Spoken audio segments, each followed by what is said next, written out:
ಹರೇ ರಾಮ.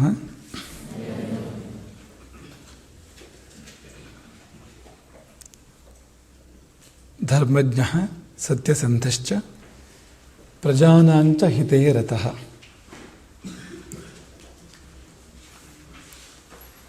ಪ್ರಜೆಗಳ ಹಿತದಲ್ಲಿ ರತಃ. ರತಃ ಅಂದರೆ ಆನಂದವನ್ನು ಕಾಣುವವನು.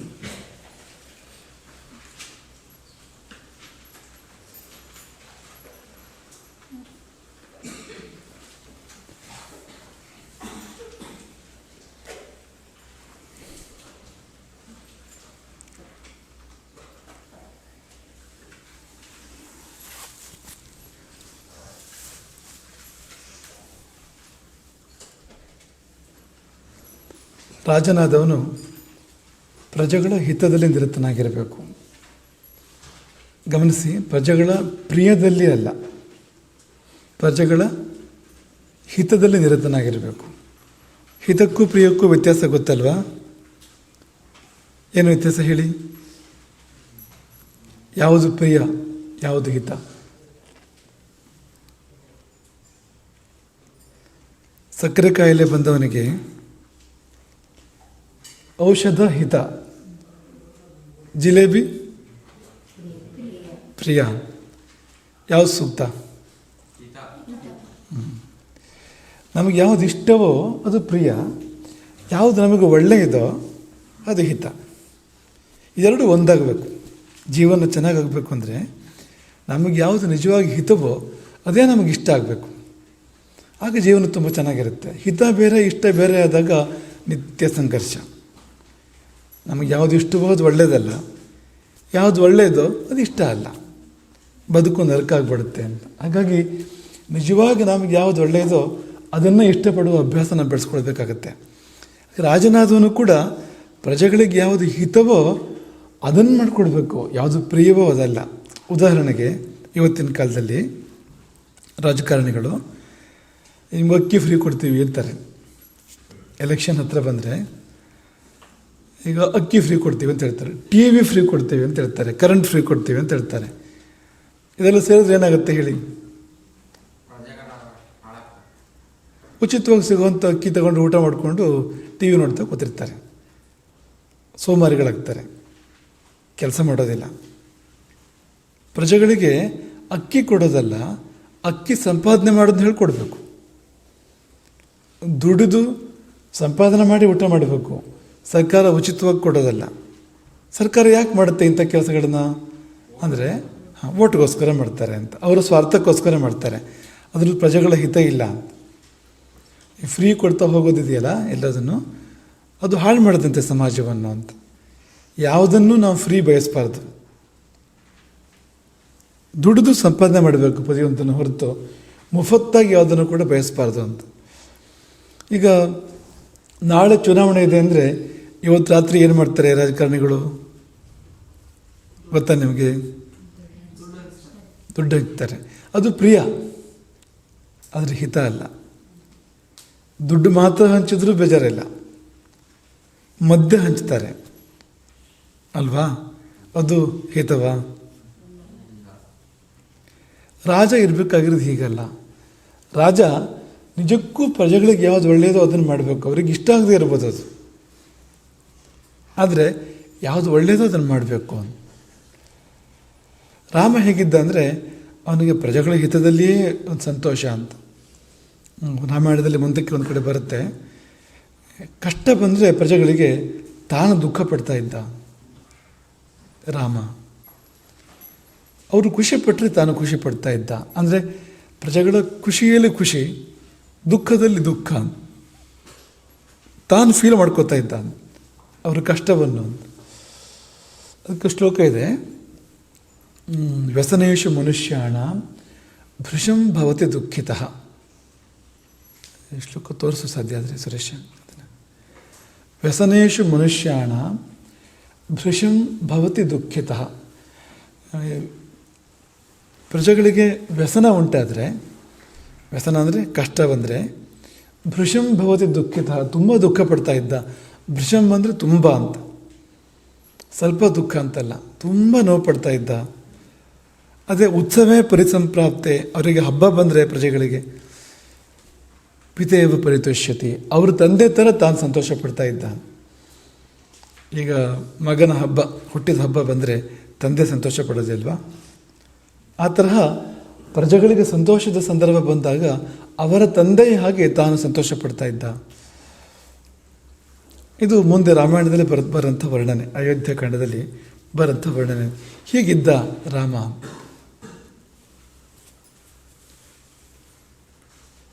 ರಾಮಾಯಣದ ಶ್ಲೋಕನೇ ಇದು. ಮನುಷ್ಯಾಣಂ ಅಂತಿದೆ, ಅಂದರೆ ಮನುಷ್ಯರಿಗೆ ಯಾರಿಗೆ ಕಷ್ಟ ಬಂದರು ಅಂತ ಏನಲ್ಲ, ಅಂದರೆ ತನಗೆ ಬೇಕಾದವರು, ತನ್ನ ಕುಟುಂಬ, ತನಗೆ ಸೇವೆ ಮಾಡಿದವರು, ಅವ್ರ ಬಗ್ಗೆ ಮಾತ್ರ ಅಂತಲ್ಲ. ಮನುಷ್ಯರು ಯಾರಿಗೆ ಕಷ್ಟ ಬಂದರೂ ಭೃಶಂ ತುಂಬ ಭವತಿ ದುಃಖಿತನಾಗ್ತಾ ಇದ್ದ. ನೀವು ಇವತ್ತಿಗೆ ಕಂಪೇರ್ ಮಾಡಿ ನೋಡ್ಬೇಕು. ನೀವು ಇವತ್ತು ನಮ್ಮನ್ನು ಆಡೋರು ಈ ಥರ ಇದ್ದಾರಾ? ಈ ಥರ ಇರಬೇಕು, ಇದು ಐಡಿಯಲ್.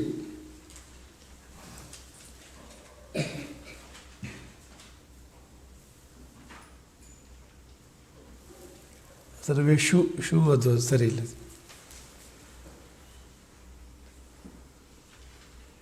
ಯಾವುದೇ ಉತ್ಸವ ಅಂದರೆ ಹಬ್ಬ, ಖುಷಿ ಕೊಡೋವಂಥದ್ದು ಅಂತ. ಉತ್ಸವ ಶಬ್ದದ ಅರ್ಥ ಬರ್ಕೊಳ್ಳಿ. ಉತ್ಸೂತೆ ಹರ್ಷಂ ಇತಿ ಉತ್ಸವ. ಯಾವುದು ಹರ್ಷವನ್ನುಂಟು ಮಾಡುತ್ತೋ ಅದು ಉತ್ಸವ. ಉತ್ಸೂತೆ ಹರ್ಷಂ, ಸುಮ್ಮನೆ ಉತ್ಸವ ಅಂತಿಲ್ಲ, ಏನು ಖುಷಿ ಕೊಡಬೇಕು ಅದಂತ. ಉತ್ಸೂತೆ ಹರ್ಷಂ ಇತಿ ಉತ್ಸವ ಬರಿಬೋದು ಅದನ್ನು. ಉತ್ಸೂತೆ ಹರ್ಷಂ.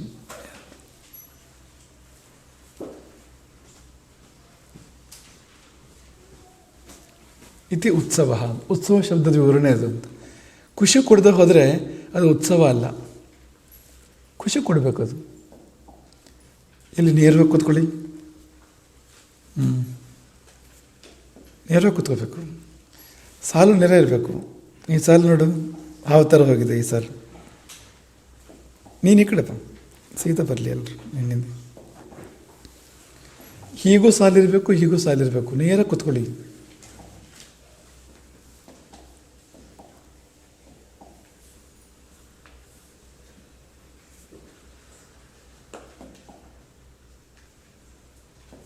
ಉತ್ಸೂತೆ ಹರ್ಷಂ, ಹರ್ಷವನ್ನು ಉಂಟು ಮಾಡುತ್ತೆ ಅಂತ. ಇತಿ ಉತ್ಸವ.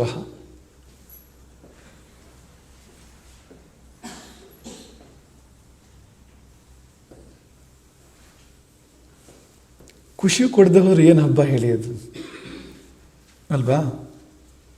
ಖುಷಿ ಕೊಡಬೇಕದು ಅಂತ.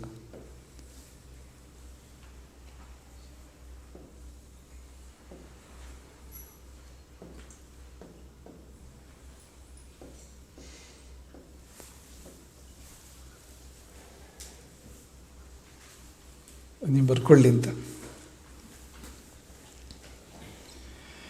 ಮಕ್ಕಳೇ, ಇದಕ್ಕೊಂದು ಉದಾಹರಣೆ ಕೊಡ್ತೇವೆ ನಿಮಗೆ. ರಾಮ ಹೇಗಿದ್ದ ಅನ್ನೋದಕ್ಕೊಂದು ಉದಾಹರಣೆ ಕೊಡ್ತೇವೆ. ರಾಮನಿಗೆ ವನವಾಸ ವಿಧಿಸಲ್ಪಟ್ಟಾಗ, ರಾಮ ಕಾಡಿಗೆ ಹೊರಟಾಗ ಅವನನ್ನು ನಾಡು ಹಿಂಬಾಲಿಸ್ತು. ಅಯೋಧ್ಯೆಯ ಹಿರಿಕಿರಿಯರು, ಹೆಂಗಸರು, ಮಕ್ಕಳು ಎಲ್ಲರೂ ರಾಮನ ಹಿಂದೆ ಬಂದುಬಿಟ್ರು. ಇಡೀ ಅಯೋಧ್ಯೆ ರಾಮನನ್ನು ಫಾಲೋ ಮಾಡುತ್ತೆ. ಬೇಡ ಅಂದರೂ ಕೇಳೋದಿಲ್ಲ. ಕೆಲವರು ಹಳೆ ತುಂಬ ಮುದುಕರಾದವರು ಕೂಡ ರಾಮನ ಹಿಂದೆ ಬರ್ತಾ ಇರ್ತಾರೆ. ಅದಕ್ಕೆ ರಾಮ ರಥ ಹಿಡಿದು ನಡ್ಕೊಂಡು ಹೋಗ್ತಾನೆ. ಯಾಕೆಂದರೆ ಅವರೆಲ್ಲ ನಡ್ಕೊಂಡು ಹೋಗ್ತಾ ಇರಬೇಕಾದ್ರೆ ತಾನು ರಥ ಏರಿ ಹೋಗೋದು ಸರಿ ಇಲ್ಲ ಅನ್ನೋ ಕಾರಣಕ್ಕೆ ರಾಮ ತಾನು ಕೂಡ ನಡ್ಕೊಂಡು ಹೋಗ್ತಾನೆ. ಸಂಜೆ ಆಗೋ ಹೊತ್ತಿಗೆ ತಮಸಾ ನದಿವರೆಗೆ ಹೋಗ್ತಾರೆ ಎಲ್ಲರೂ ಕೂಡ. ತಮಸಾ ಅಂತ ನದಿ ಅಯೋಧ್ಯೆ ಹತ್ರ ಹರಿಯುವಂಥದ್ದು. ಆ ನದಿಯವರಿಗೆ, ತಮಸಾ ನದಿ ನಿಮಗೆ ಗೊತ್ತಾ? ವಾಲ್ಮೀಕಿಗಳ ಆಶ್ರಮ ಅಲ್ಲೇ ಇತ್ತು, ತಮಸಾ ನದಿ ತೀರದಲ್ಲಿತ್ತು. ಅಲ್ಲೇ ಘಟನೆ ಆಗುವಂಥದ್ದು, ಈ ಹಕ್ಕಿಗಳ ಘಟನೆ ಆಗುತ್ತಲ್ಲ ಒಂದು, ರಾಮಾಯಣಕ್ಕೆ ಕಾರಣ ಆಗುವಂಥದ್ದು ತಮಸಾ ನದಿ ತೀರದಲ್ಲಿ ಆಗುವಂಥದ್ದು. ಮುಂದಕ್ಕೆ ಬರುತ್ತೆ ಅದು. ತಮಸಾ ನದಿ ಬರೋ ಹೊತ್ತಿಗೆ ಸಂಜೆ ಆಯಿತು. ಅಲ್ಲೇ ರಾತ್ರಿ ವಸತಿ ಮಾಡ್ತಾರೆ ಅವರು. ಬೆಳಗಿನ ಜಾವ ಒಂದು 3 ಗಂಟೆ 4 ಗಂಟೆ ಅಂತ ಅನ್ಕೊಳ್ಳಿ ನೀವು. ಬೆಳಗಿನ ಜಾವ ಎಲ್ಲ ಪ್ರಜೆಗಳು ನಿದ್ದೆ ಮಾಡ್ತಾ ಇರ್ತಾರೆ. ರಾಮ ಹೇಳ್ತಾನೆ, ಲಕ್ಷ್ಮಣ ಮತ್ತು ಸುಮಂತ್ರರನ್ನು ಸೀತೆಯನ್ನು ಎಬ್ಬಿಸ್ತಾನೆ. ಎಬ್ಬಿಸಿ ಸುಮಂತ್ರನಿಗೆ ಹೇಳ್ತಾನೆ, ರಥವನ್ನು ಹೂಡು, ಹೊರಟುಬಿಡೋಣ. ಪ್ರಜೆಗಳನ್ನು ಬಿಟ್ಟು ನಾವು ಹೋಗ್ಬಿಡೋಣ. ಯಾಕೆ ಹೇಳಿ?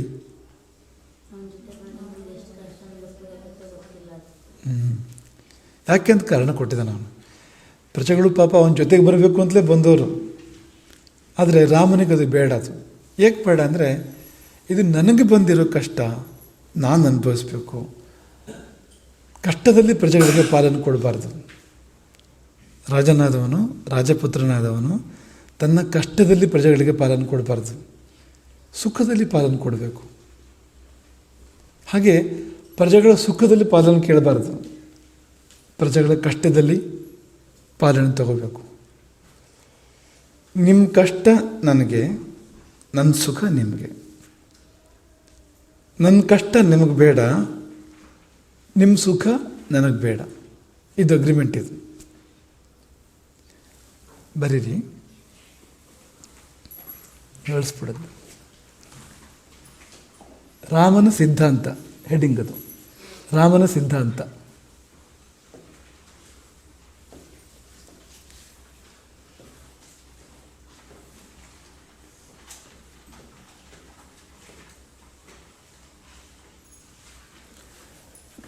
ನಾಲ್ಕು ಬೇಕು, 4 ಸಾಲಲ್ಲಿ ಬರೆಯುವಂಥದ್ದು. ಪ್ರಜೆಗಳ ಕಷ್ಟದಲ್ಲಿ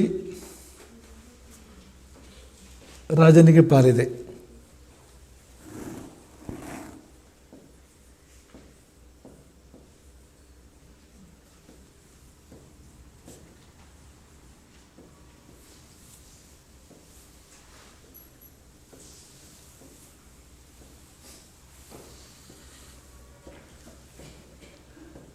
ನೀವೇ ಹೇಳಬೇಕು ಮುಂದಿಂದು.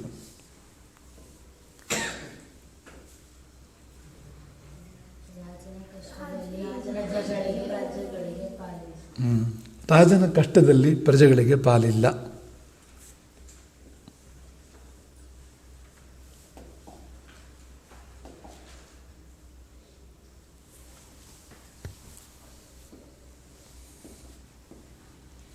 ಅಂದರೆ ನಿಜವಾದ ರಾಜ ಹೇಗಿರ್ತಾನೆ, ಆದರ್ಶನಾದ ರಾಜ ಹೇಗಿರ್ತಾನೆ ಅನ್ನೋದಕ್ಕೆ ಇದು ಉದಾಹರಣೆ. ಇದು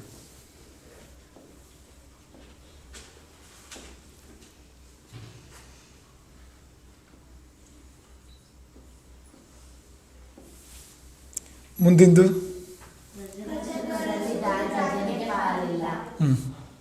ಅದಕ್ಕಿಂತ ಮುಂದಿಂದ ಹೇಳಿ.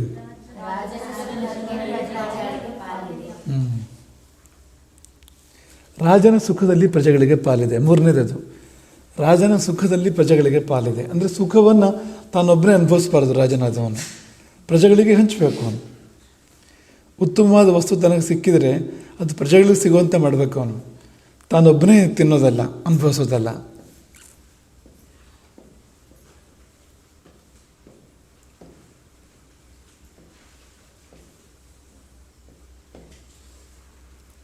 ನಾಲ್ಕನೇದು,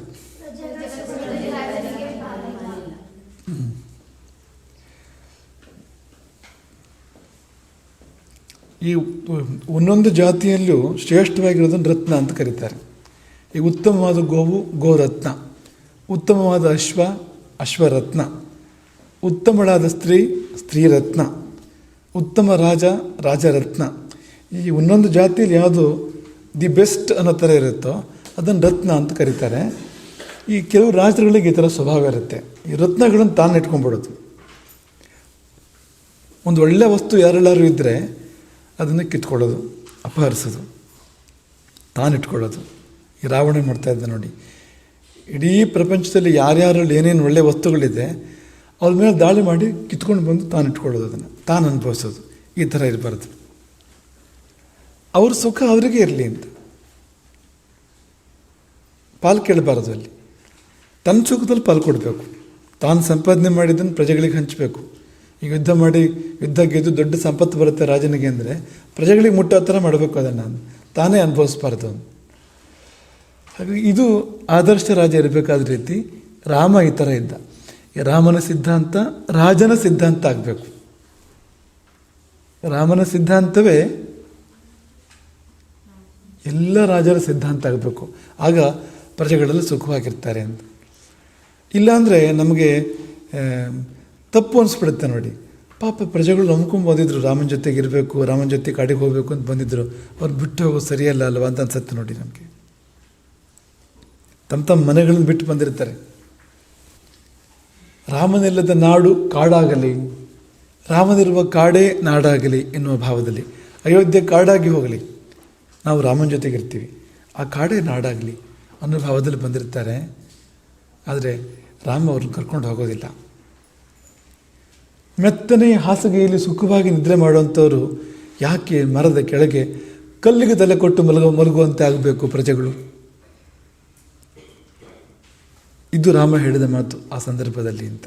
ಈಗ ನೀವು ಹೇಳಿ, ರಾಮ ಮಾಡಿದ್ದು ಸರಿನೋ ತಪ್ಪೋ? ರಾಜನಾಗಿ ಸರಿ ರಾಮ ಮಾಡಿದ್ದು ಅಂತ. ಈಗ ಸೀತೆ ಲಕ್ಷ್ಮಣರಿಗೂ ಬೇಡ ಅಂತಲೇ ಹೇಳ್ತಾನೆ ರಾಮ ಬರೋದು. ಒಪ್ಪೋದಿಲ್ಲ ಅವರು, ಹಠ ಮಾಡಿ ಬರ್ತಾರೆ. ಅವರು ತುಂಬ ಹಠ ಮಾಡಿ ಬರ್ತಾರೆ. ಅವರಿಗೂ ರಾಮ ಹೇಳಿದ್ದು, ನನಗೆ ಬಂದಿದ್ದು ನಾನು ಅನುಭವಿಸ್ಕೋತೀನಿ, ನಿಮಗೆ ಬೇಡ ಅಂತ. ಮುಂದೆ ಸೀತಾ ಪರಿತ್ಯಾಗ ಸಂದರ್ಭ ಬರುತ್ತಲ್ವಾ, ಅದು ಕೂಡ ಇದೇನೆ ಅಂತ. ಪ್ರಜೆಗಳು ಚೆನ್ನಾಗಿರಬೇಕು, ಅವರು ಆದರ್ಶವಾಗಿರಬೇಕು, ಅವರು ತಪ್ಪು ತಿಳ್ಕೊಂಡು ತಪ್ಪು ದಾರಿಯಲ್ಲಿ ಹೋಗಬಾರ್ದು. ತನಗೂ ಸೀತೆಗೂ ಕಷ್ಟ ಆದರೂ ಚಿಂತೆ ಇಲ್ಲ, ಪ್ರಜೆಗಳು ಚೆನ್ನಾಗಿರಬೇಕು ಅಂತ. ಇದೇ ಭಾವ ರಾಮನಿಗಿದ್ದಿದ್ದು ಅಂತ. ಹಾಗಾಗಿ ಪ್ರಜಾನಾಂಚ ಹಿತೇ ರತಃ, ಪ್ರಜೆಗಳ ಹಿತದಲ್ಲಿ ರತನಾದವನು. ರತಿ ಎಂದರೆ ಆನಂದ, ರತನಾದವನು ಆನಂದವನ್ನು ಕಾಣುವವನು. ಮುಂದೆ ನೋಡಿದ್ರೆ ಹೇಳಬೇಕು.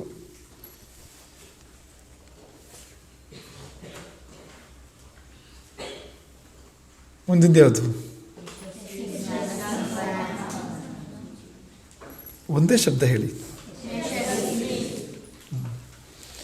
ಯಶಸ್ವಿ ಅಂದರೆ ಜಗ ಯುಗಗಳನ್ನು ವ್ಯಾಪಿಸಿದ ಕೀರ್ತಿಯುಳ್ಳವನು. ಜಗ ಯುಗಗಳನ್ನು ವ್ಯಾಪಿಸಿದ ಕೀರ್ತಿಯುಳ್ಳವನು.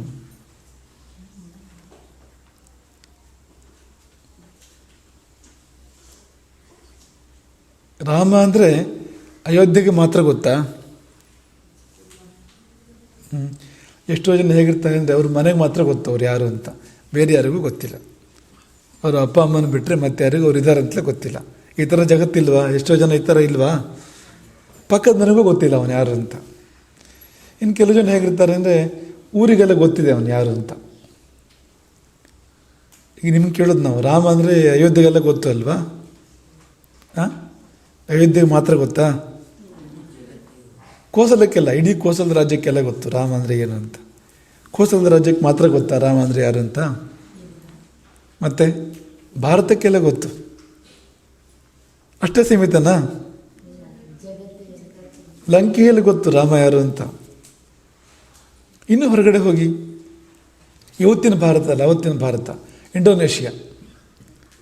ಇಂಡೋನೇಷ್ಯಾದಲ್ಲಿ ನಮಗಿಂತ ಹೆಚ್ಚು ರಾಮಾಯಣವನ್ನು ಅವರು ಆರಾಧನೆ ಮಾಡ್ತಾರೆ.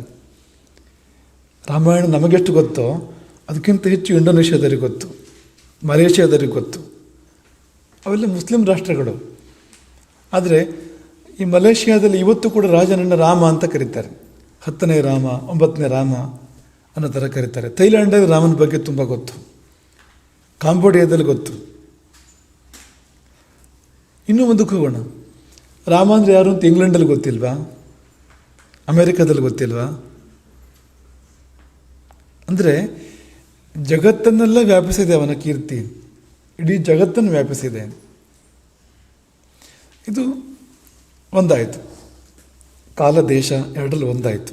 ಕಾಲ ತಗೊಂಡ್ರೆ ಈಗ ಎಷ್ಟೋ ಜನ ಅವ್ರ ಕಾಲದಲ್ಲೇ ಗೊತ್ತಿರಲ್ಲ ಅವ್ರ ಬಗ್ಗೆ ಅಲ್ವಾ? ನಾವಿದ್ದೀವಿ ಅಂತ ಇವತ್ತಿನ ಕಾಲದಲ್ಲಿ ಎಲ್ಲರಿಗೂ ಗೊತ್ತಾ? ಅಂದರೆ ಆ ಕಾಲದಲ್ಲೇ ಗೊತ್ತಿಲ್ಲ ಅವ್ರು ಯಾರು ಅಂತ ಅನ್ನೋದು ಅಂತ. ಇದು ಹಾಗಲ್ಲ.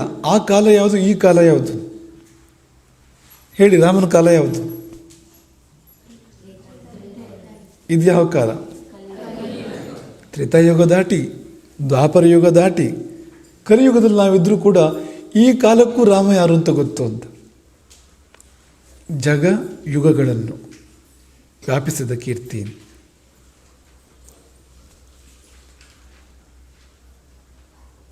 ಎಲ್ಲ ಕಾಲದಲ್ಲೂ ರಾಮನ ಬಗ್ಗೆ ಕೀರ್ತಿ ಇದೆ, ಎಲ್ಲ ದೇಶಗಳಲ್ಲೂ ರಾಮನ ಕೀರ್ತಿ ಇದೆ. ಕಾಲ ದೇಶಗಳನ್ನು ವ್ಯಾಪಿಸಿದ ಕೀರ್ತಿ, ಯಶಸ್ವಿ. ಕೀರ್ತಿ ಅಂದರೆ ಏನು? ವಿವರಣೆ ಕೊಡ್ತೀರಾ? ಶ್ರೇಷ್ಠತೆನೇ ಅದು. ಈ ಶ್ರೇಷ್ಠತೆ ಇದೆಯಲ್ಲ, ಅದು ಗೊತ್ತಾಗೋದಿದೆಯಲ್ಲ 4 ಜನರಿಗೆ, ಅದು ಕೀರ್ತಿ ಇದು ಅಂತ. ಒಳ್ಳೆಯತನ 4 ಜನರ ಮನಸ್ಸಲ್ಲಿ, 4 ಜನರ ಮಾತಲ್ಲಿ ಬರಬೇಕು. ನಮ್ಮ ಒಳ್ಳೆಯತನ ಬೇರೆಯವ್ರ ಮನಸ್ಸಿಗೆ ಬರಬೇಕು, ಅವ್ರ ಮಾತಲ್ಲೂ ಬರಬೇಕು, ಅದು ಕೀರ್ತಿ. ಮನಸ್ಸಿಗೆ ಬಂತಾ? ನಮ್ಮ ಒಳ್ಳೆತನ ನಾವೇ ಹೇಳ್ತಾ ಇರೋದಲ್ಲ, ನಾನು ಇಂಥವನು ಅಂಥವನು, ಸಂತೆಯಲ್ಲಿ ಮೆಂತೆ ಕದ್ದವನು ಅಂತ ನಾವೇ ಹೇಳ್ಕೊಳ್ಳೋದು. ನಾನೆಷ್ಟು ಚೆಂದ ಇದ್ದಾನೆ ಅಂತ ನಾವೇ ಹೇಳಿದಷ್ಟು ಎಷ್ಟು ಆಭಾಸ ಆಗುತ್ತೆ ನೋಡಿ, ಅಲ್ವಾ? ಅದೇ 4 ಜನ ಹೇಳಿದರೆ, ಅವನೆಷ್ಟು ಸುಂದರ ಅಂತ 4 ಜನ ಹೇಳಿದರೆ ಶೋಭೆ ಅದು ಅಂತ. ನಾನು ತುಂಬ ಒಳ್ಳೆಯವರು ಅಂತ ನಾವೇ ಹೇಳಿದರೆ ತುಂಬ ಆಭಾಸ, ಅದು ಆಕ್ವರ್ಡ್ ಅನಿಸುತ್ತೆ, ಅಲ್ವಾ? ಅದೇ ಊರಿನವರೆಲ್ಲ ಹೇಳಿದರೆ. ಬೇರೆಯವ್ರು ಹೇಳಬೇಕು ನಮ್ಮ ಬಗ್ಗೆ, ನಾವು ಹೇಳೋದಲ್ಲ. ನಾವು ನಮ್ಮ ದೋಷಗಳನ್ನ ಹೇಳ್ಕೋಬೇಕು. ದೋಷಗಳು ಪರಿಹಾರ ಆಗುತ್ತೆ ಹೇಳ್ಕೊಳ್ಳೋದ್ರಿಂದ, ಪಾಪ ಪರಿಹಾರ ಆಗುತ್ತೆ, ದೋಷ ತಿದ್ದಲ್ಪಡುತ್ತೆ ಹೇಳ್ಕೊಳ್ಳೋದ್ರಿಂದ ಅಂತ. ನಮ್ಮ ಒಳ್ಳೆಯದನ್ನು ನಾವು ಹೇಳ್ಕೋಬಾರ್ದು, ಬೇರೆಯವ್ರು ಹೇಳಬೇಕು. ಆ ಬೇರೆಯವ್ರು ಹೇಳೋದಕ್ಕೆ ಕೀರ್ತಿ ಅಂತ ಹೆಸರು. ಅದಕ್ಕೆ ತುಂಬ ಮಹತ್ವ ಇದೆ ಆ ಕೀರ್ತಿಗೆ. ಮನುಷ್ಯ ತೀರ್ಕೊಂಡ ಮೇಲೂ ಅವನ ಕೀರ್ತಿ ಈ ಲೋಕದಲ್ಲಿದ್ದರೆ, ಜನರ ಮನಸ್ಸಲ್ಲಿ, ಜನರ ಮಾತಲ್ಲಿ ಅವನ ಒಳ್ಳೆತನ ಇದ್ದರೆ, ಅವನಿಗೆ ಸ್ವರ್ಗದಲ್ಲಿ ಜಾಗ ಇರುತ್ತೆ. ಇಲ್ಲ ಅಂದರೆ ಸ್ವರ್ಗದಲ್ಲಿ ಜಾಗ ಇರಲ್ಲ. ಯಯಾತಿ ಪುಣ್ಯ ಮುಗಿದ ಮೇಲೆ, ರಾಜ ಯಯಾತಿ ಪುಣ್ಯ ಮುಗಿದ ಮೇಲೆ ಸ್ವರ್ಗದಿಂದ ಅವನ ಭೂಮಿಗೆ ಕಳಿಸ್ಕೊಡ್ತಾರೆ. ಒಂದು ವೇಳೆ ಭೂಮಿಯಲ್ಲಿ ಯಾರು ಅವನ ಬಗ್ಗೆ ಇನ್ನೂ ಗೊತ್ತಿರೋಡಿದ್ರೆ, ಅವನ ಒಳ್ಳೆತನ ಮಾತಾಡೋಂಥವ್ರಿದ್ರೆ, ಮತ್ತು ಅವನು ಸ್ವರ್ಗದಲ್ಲಿ ಸ್ಥಾನ ಮುಂದುವರಿಯುತ್ತೆ ಅಂತ ಆ ಥರ ಹೇಳ್ತಾರೆ ಆ ಸಂದರ್ಭದಲ್ಲಿ. ಹಾಗಾಗಿ ಎಲ್ಲಿವರೆಗೆ ನಮ್ಮ ಕೀರ್ತಿ ಇದೆ ಈ ಪ್ರಪಂಚದಲ್ಲಿ, ಅಲ್ಲಿವರೆಗೆ ನಮಗೆ ಸ್ವರ್ಗದಲ್ಲಿ ಸ್ಥಾನ ಇದೆ. ಒಂದು ಉದಾಹರಣೆ ಇದೆ ಮಕ್ಕಳೇ. ಅದೇನು ಅಂದರೆ, ಯಾರೋ ತೀರ್ಕೊಂಡಿರ್ತಾರೆ ಊರಲ್ಲಿ, ಅವ್ರದ್ದು ಉತ್ತರ ಕ್ರಿಯೆ ಆಗ್ತಾ ಇರುತ್ತೆ. ಆಗ ಒಬ್ಬಳು ತಾಯಿ ತನ್ನ ಮಗನಿಗೆ ಹೇಳಿದಂತೆ, ಹೋಗು ಅವ್ರು ಸ್ವರ್ಗಕ್ಕೆ ಹೋದ್ರು ನರಕಕ್ಕೆ ಹೋದ್ರು ನೋಡ್ಕೊಂಬ ಅಂತ. ಯಾರು ತೀರ್ಕೊಂಡವರು ಸ್ವರ್ಗಕ್ಕೆ ಹೋದ್ರು ನರಕಕ್ಕೆ ಹೋದ್ರು ಅಂತ ನೋಡ್ಕೊಬಾ ಅಂತ. ಮನೆಗೆ ಯಾರೋ ಬದಿದ್ರು, ಒಳ್ಳೆ ಜನ. ಅವ್ರಿಗೆ ಇದು ನೋಡಿ ವಿಚಿತ್ರ ಅನಿಸ್ಬಿಡ್ತು. ಈಗೊಂದು ಕ್ರಮ ಇದೆಯಾ? ಸ್ವರ್ಗಕ್ಕೆ ಹೋದ ನರಕಕ್ಕೆ ಹೋದ ನೋಡ್ಕೊಂಬಂದ್ರೆ ಹೇಗಪ್ಪ ನೋಡ್ಕೊಂಬರೋದು ಅಂತ. ಅವರು ಕುತೂಹಲದಿಂದ ಹಿಂಬಾಲಿಸ್ತಾರೆ ಆ ಮಗುನ. ಮಗು ಹೋಗಿ ಏನು ನೋಡುತ್ತೆ ಅಂದರೆ, ಒಳ್ಳೆಯ ಮಾತು ಅವ್ರ ಬಗ್ಗೆ ಹೇಳ್ತಾ ಇದ್ದಾರೋ ಕೆಟ್ಟ ಮಾತು ಹೇಳ್ತಾ ಇದ್ದಾರೋ ಜನಗಳು ಅಂತ. ಹೌದಾ ಒಳ್ಳೆಯದಾಯಿತು ಅಂತ ಹೇಳ್ತಾ ಇದ್ದಾರಾ, ಬೇಕಾಗಿತ್ತು ಇರಬೇಕಾಗಿತ್ತು, ಎಷ್ಟು ಒಳ್ಳೆಯವನು ಅಂತ ಇದ್ದಾರೋ ಅಂತ. ಯೋಚನೆ ಮಾಡಿ. ನಾವು ಇದ್ದಾಗ ಸರಿ, ನಾವು ಹೋದಾಗ ಜನ ಸಂತೋಷ ಪಡೋ ಥರ ಆಗಬಾರ್ದು. ರಾವಣನ ವಧೆ ಆದಾಗ ಇಡೀ ಜಗತ್ತು ಪ್ರಸನ್ನ ಆಯ್ತಂತೆ.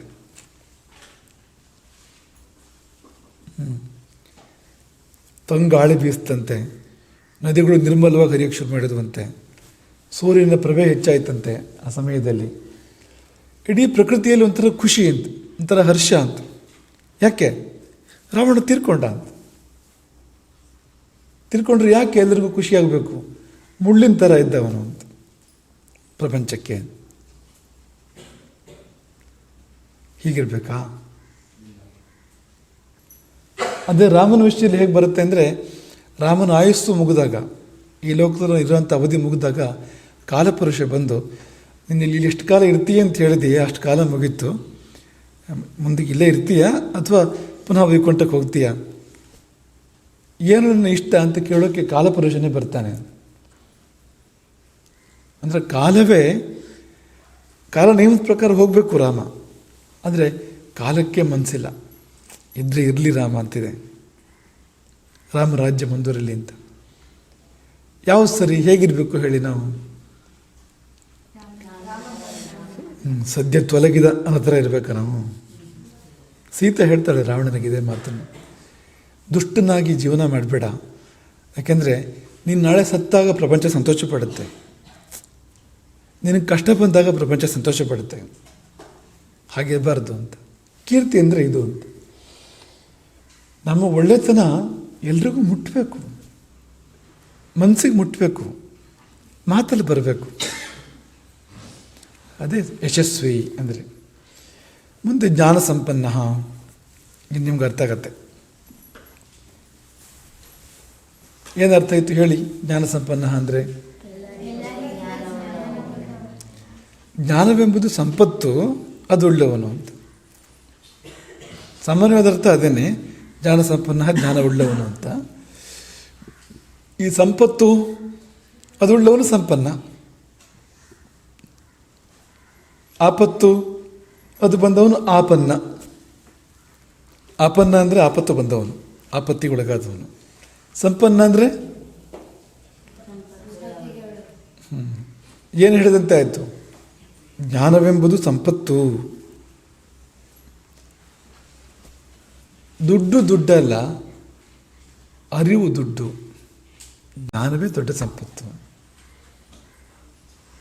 ಸುಭಾಷಿತ ನಿಮ್ಗೆ ಹೇಳ್ಕೊಟ್ಟಿರ್ಬೋದು, ವಿದ್ಯಾಧನಂ ಸರ್ವಧನ ಪ್ರಧಾನಂ ಹೇಳ್ಕೊಟ್ಟಿದ್ದಾರೆ, ಗೊತ್ತಾ ನಿಮಗೆ? ವಿದ್ಯಾಧನಂ, ಸಂಪತ್ತು ಅಂದರೆ ಧನ ಅನ್ನೋದು ನಾನಾ ರೂಪದಲ್ಲಿದೆ. ಅದರಲ್ಲಿ ಎಲ್ಲಕ್ಕಿಂತ ಮುಖ್ಯವಾಗಿರುವಂಥದ್ದು ವಿದ್ಯೆ ಅಂತ. ನೀವು ಅದನ್ನು ಸಂಪಾದನೆ ಮಾಡೋಕ್ಕೋಸ್ಕರ ಬಂದಿದ್ದೀರಿ ಇಲ್ಲಿ, ಜ್ಞಾನ ಸಂಪಾದನೆ ಮಾಡಬೇಕು ಅಂತ ಬಂದಿದ್ದೀರಿ. ಯಾಕೆಂದರೆ ಜ್ಞಾನಕ್ಕಿಂತ ಮುಖ್ಯವಾಗಿರೋದು ಬೇರೆ ಯಾವುದೂ ಇಲ್ಲ. ದೊಡ್ಡ ದುಡ್ಡು ಅದು ಜ್ಞಾನವೆನ್ನುವಂಥದ್ದು ಅಂತ. ಅಲ್ಲಿಂದ ಮುಂದಕ್ಕೆ ಶುಚಿ, ಶುಚಿರುಭಶ್ಚ ಸಮಾಧಿಮಾನ್ ಶುಚಿ. ಶುಚಿ ಅಂದರೆ ಏನು? ನೋಡಿ ಮಕ್ಕಳು, ನೀವೆಲ್ಲ ಸ್ನಾನ ಮಾಡ್ಕೊಂಬಂದು ಕೂತಿದ್ದೀರಿ, ನೋಡೋಕೆ ಒಂಥರ ಖುಷಿ ಆಗುತ್ತೆ, ನಿಮ್ಮ ಜೊತೆಗೆ ಬರೆಯೋಕ್ಕೆ ಮಾತನಾಡೋಕ್ಕೆ ಸಂತೋಷ ಆಗುತ್ತೆ. ಅದೇ ಯಾರಾದರೂ ಒಂದು ವಾರ ಆಯಿತು ಸ್ನಾನ ಮಾಡಿದೆ ಅನ್ನೋ ಥರ ಇದ್ದರೆ ಅವ್ರ ಜೊತೆ ಮಾತಾಡೋಕ್ಕೆ ಖುಷಿ ಆಗುತ್ತಾ? ಹಾಂ, ಅವ್ರನ್ನ ಒಪ್ಕೋಬೇಕು ಅನ್ಸುತ್ತಾ? ದೂರ ಇರುವಂಥ ಅನ್ನೋ ಥರ ಆಗುತ್ತೆ ಅಲ್ವಾ? ಶುಚಿ ಅಶುಚಿಗಿರೋ ವ್ಯತ್ಯಾಸ ಇದು ಅಂತ. ನಾವು ಅಶುಚಿ ಆದರೆ ಪ್ರಪಂಚವೇ ನಮ್ಮನ್ನು ದೂರ ತಳ್ಳುತ್ತೆ, ಶುಚಿ ಆದರೆ ಬಾ ಬಾ ಅಂತ ಹತ್ರ ಕರೆಯುತ್ತೆ.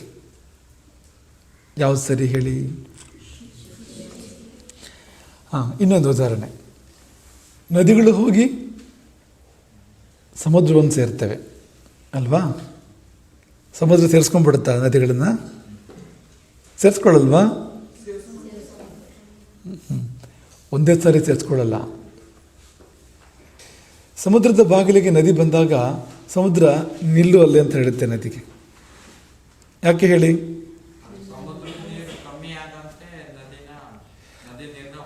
ಅದು ಸರಿ, ಅಷ್ಟೇ ಅಲ್ಲ, ನದಿಯಲ್ಲಿ ಏನು ಕಲ್ಮಶ ಇದೆಯೋ, ಕಸ ಇದೆಯೋ, ಅದನ್ನು ಸಮುದ್ರ ತಗೊಳ್ಳಲ್ಲ. ಅದನ್ನೆಲ್ಲ ಹೊರಗೆ ಹಾಕಿ ಶುದ್ಧವಾದ ನದಿನ ಮಾತ್ರ ತಗೊಳುತ್ತೆ ಒಳಗಡೆಗೆ. ನೀವು ಬೇಕಾದ್ರೆ ಗಮನಿಸಿ ಇದನ್ನು.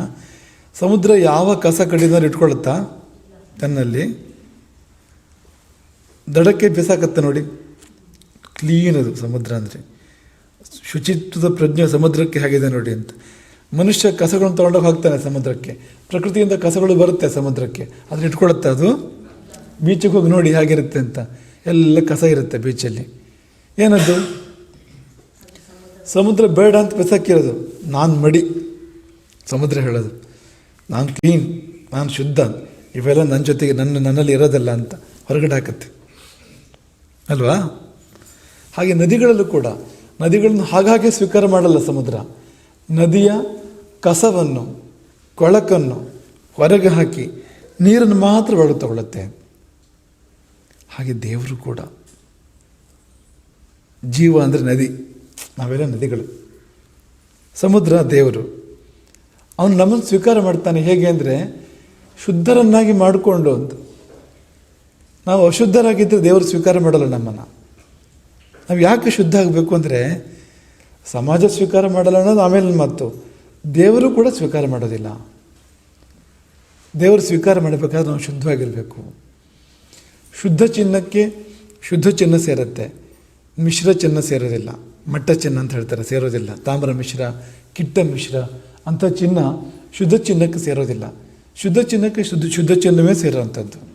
ಹಾಗೆ ಶುದ್ಧನಾದ ಭಗವಂತನಲ್ಲಿ ಸೇರಬೇಕು ಅಂದರೆ ಜೀವ ಕೂಡ ಶುದ್ಧ ಆಗಬೇಕು, ಪಾಪಗಳನ್ನು ಕಳ್ಕೋಬೇಕು, ಪವಿತ್ರನಾಗಬೇಕು ಅಲ್ವಾ? ರಾಮ ತೋರಿಸಿದ ಆದರ್ಶ ಅದು ಅಂತ, ಶುದ್ಧನಾಗಿರು. ಹಾಂ, ಈಗ ಶುದ್ಧನಾಗಿರೋದು ಅಂದರೆ ಹೇಗೆ ನಿಮಗೆ ಹೇಳಿ? ನಿತ್ಯ ಸ್ನಾನ ಮಾಡಬೇಕು ಅಂತ ಅಲ್ವಾ? ದಿನಕ್ಕೆ 3 ಸಾರಿ ಸ್ನಾನ ಮಾಡೋ ಪದ್ಧತಿ ಇದೆ, ತ್ರಿಕಾಲ ಸ್ನಾನ ಅಂತ.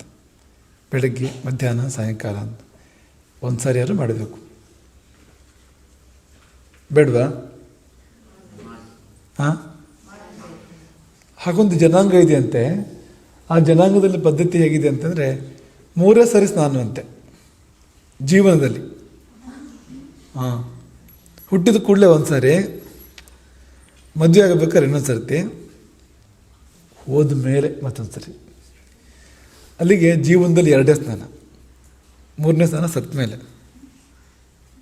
ಹೀಗಿರೋಣವಾ ಅಲ್ವಾ? ಶುದ್ಧವಾಗಿರ್ಬೇಡ್ವಾ? ಈಗ ನಿಮ್ಮನ್ನು ಕೇಳೋದು, ಶುದ್ಧಿ ಅಂದರೆ ಸ್ನಾನ ಮಾಡಿದರೆ ಸಾಕಾ? ಒಳ್ಳೆ ಬಟ್ಟೆ ಹಾಕ್ಕೊಂಡ್ರೆ ಸಾಕಾ? ಯಾಕೆ ಬೇಕಪ್ಪ ಅದು?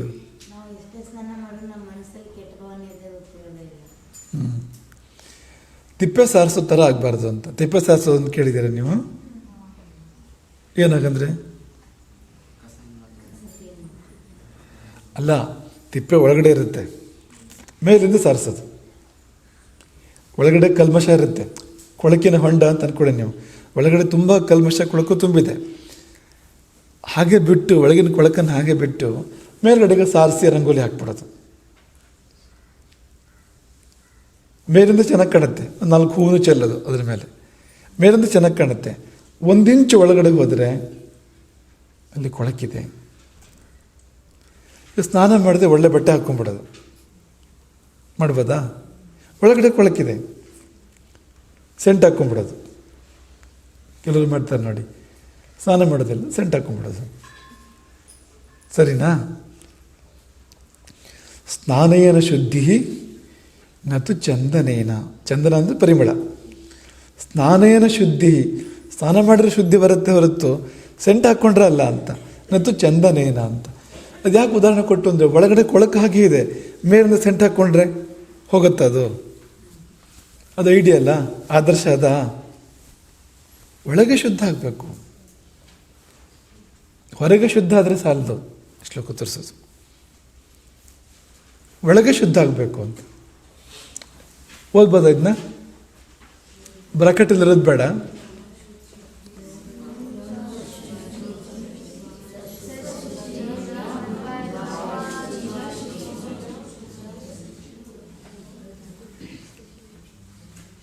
ಹೇಳ್ಕೊಡ್ತೀವಿ, ಹೇಳಿ. ಯೋಂತಃ ಶುಚಿ ಸ ಶುಚಿ ನ ಮೃದ್ವಾರಿ ಶುಚಿ ಶುಚಿ. ಯೋಂತಃ ಶುಚಿ ಸ ಶುಚಿ ನ ಮೃದ್ವಾರಿ ಶುಚಿ ಶುಚಿ.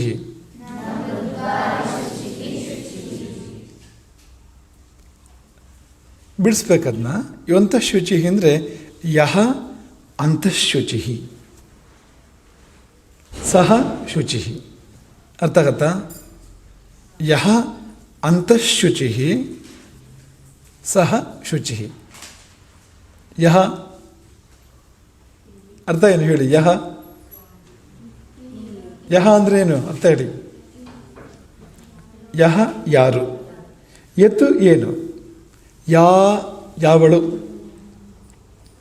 ಯಹ ಯಾವನು, ಯತ್ ಯಾವುದು, ಯಹ ಅರ್ಥ ಹೇಳಿ? ಯಾರು. ಅಂತಃಶುಚಿ ತುಂಬ ಸರಳ ಇದೆ, ಗೊತ್ತಾಗುತ್ತಾರೆ ಇದೆ ಇದು. ಅಂತಃಶುಚಿ ಅಂದರೆ ಯಾರು ಒಳಗೆ ಶುಚಿಯೋ ಸಹ ಶುಚಿ, ಅವನೇ ಶುಚಿ ಅಂತ. ಯಾರು ಒಳಗೆ ಶುದ್ಧನೋ ಅವನೇ ಶುದ್ಧನು. ಹಾಗಂದ್ರೆ ಏನು? ಯಾರು ಒಳಗೆ ಶುದ್ಧನಲ್ಲವೋ ಅವನು ಶುದ್ಧ ಅಲ್ಲ. ಯಾರು ಒಳಗೆ ಶುದ್ಧನೋ ಅವನೇ ಶುದ್ಧ. ನ ಮೃದ್ವಾರಿ ಶುಚಿ ಶುಚಿ. ಮೃತ್ ಅಂದರೆ ಗೊತ್ತಾ? ಮಣ್ಣು. ವಾರಿ ಅಂದರೆ ನೀರು. ಬರ್ಕೊಳ್ಳಿ ಇದನ್ನ. ಮೃತ್ ಅಂದರೆ ಮಣ್ಣು, ವಾರಿ ಅಂದರೆ ನೀರು. ನೀವು ಸ್ನಾನಕ್ಕೆ ಏನು ಬಳಸ್ತೀರಿ ಈಗ? ಆಮೇಲೆ ಅಲ್ವಾ? ಹಿಂದಿನ ಕಾಲದಲ್ಲಿ ನೀರು ಮತ್ತು ಮಣ್ಣನ್ನು ಬಳಸ್ತಾ ಇದ್ರು ಸ್ನಾನಕ್ಕೆ. ನಾವು ನೀರು ಮತ್ತು ಸೋಪನ್ನು ಬಳಸ್ತೀವಲ್ವಾ? ಸೋಪಿನ ಜಾಗದಲ್ಲಿ ಹಿಂದಿನ ಕಾಲದಲ್ಲಿ ಬೇರೆ ಬೇರೆ ದ್ರವ್ಯಗಳಿದ್ವು. ಹೆಸರಿಟ್ಟು, ಕಡಲೆ ಹಿಟ್ಟು, ಇಂಥವೆಲ್ಲ ಬೇರೆ ಬೇರೆ ಇದ್ವು. ಎಲ್ಲಕ್ಕಿಂತ ವಿಶೇಷವಾಗಿ ಮಣ್ಣನ್ನು ಬಳಸ್ತಾ ಇದ್ರು. ಮಣ್ಣು ಅಂದ್ರೆ ಕೊಳಕಲ್ವಾ? ಮಣ್ಣು ತಾಗಿದ್ರೆ ಕೊಳಕು ಅನ್ಕೋತೀವಲ್ಲ ನಾವು. ಯೋಚನೆ ಮಾಡಿ, ಮೈಗೆ ಮಣ್ಣು ಹತ್ತಿದ್ರೆ ನಾವು ಕೊಳಕು ಅನ್ಕೋತೀವಲ್ವಾ? ಆದರೆ ಒಂದು ಕಾಲ ಹೇಗಿತ್ತು ಅಂದರೆ ಅದೇ ಮಣ್ಣಲ್ಲೇ ತೊಳೆದು ಶುದ್ಧ ಮಾಡ್ಕೋತಾ ಇದ್ರು. ನಿಮ್ಗೆ ಗೊತ್ತಿರಲಿ, ಮಣ್ಣಲ್ಲಿ ಶುದ್ಧ ಆದಾಗೆ ಬೇರೆ ಯಾವುದ್ರಲ್ಲೂ ಶುದ್ಧ ಆಗೋಲ್ಲ. ನಮ್ಮನ್ನು ಶುದ್ಧ ಮಾಡೋಕ್ಕಿರೋಂಥ ಬೆಸ್ಟ್ ಕ್ಲೀನಿಂಗ್ ಏಜೆಂಟ್ ಯಾವುದು? ಮಣ್ಣು. ಮಣ್ಣು ಶುದ್ಧ ಮಾಡುತ್ತೆ. ಶುದ್ಧ ಮಣ್ಣು ಬೇಕು. ಆದರೆ ಮೇಲ್ಮೇಲಿನ ಮಣ್ಣಲ್ಲ, ಆಳದ ಮಣ್ಣು, ಹುತ್ತದ ಮಣ್ಣು. ಹುತ್ತದ ಮಣ್ಣು ಕೂಡ ತುಂಬ ಶ್ರೇಷ್ಠವಾಗಿರೋಂಥದ್ದು, ತುಂಬ ಶುದ್ಧವಾಗಿರೋಂಥದ್ದು. ನಾವೆಲ್ಲ ಅದನ್ನೇ ಹುತ್ತದ ಮಣ್ಣನ್ನು ಸಂಗ್ರಹ ಮಾಡಿ ತೊಗೊಂಡೋಗಿ ಬಳಸೋಂಥದ್ದು.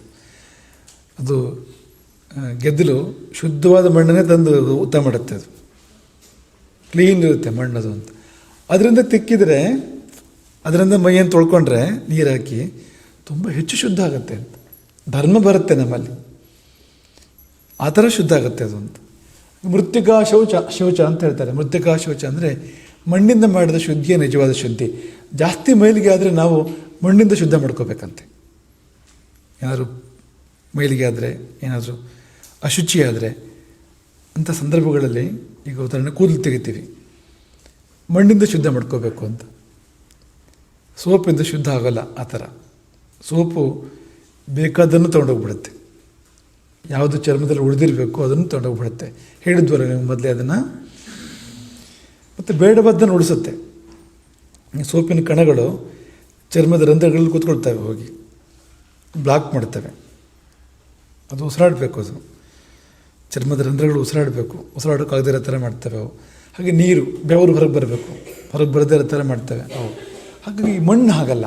ಮಣ್ಣು ಚರ್ಮದ ರಂಧ್ರಗಳನ್ನ ಓಪನ್ ಮಾಡಿಕೊಡುತ್ತೆ ಅದು ಅಂತ, ಶುದ್ಧ ಮಾಡುತ್ತೆ ಅದು ಅಂತ. ಹಾಗಾಗಿ ಮೃದ್ವಾರಿ ಅನ್ನೋ ಶಬ್ದ ಬಳಸಿದ್ದಾರೆ. ಮೃದ್ವಾರಿ ಅಂದರೆ ಮಣ್ಣು ಮತ್ತು ನೀರು.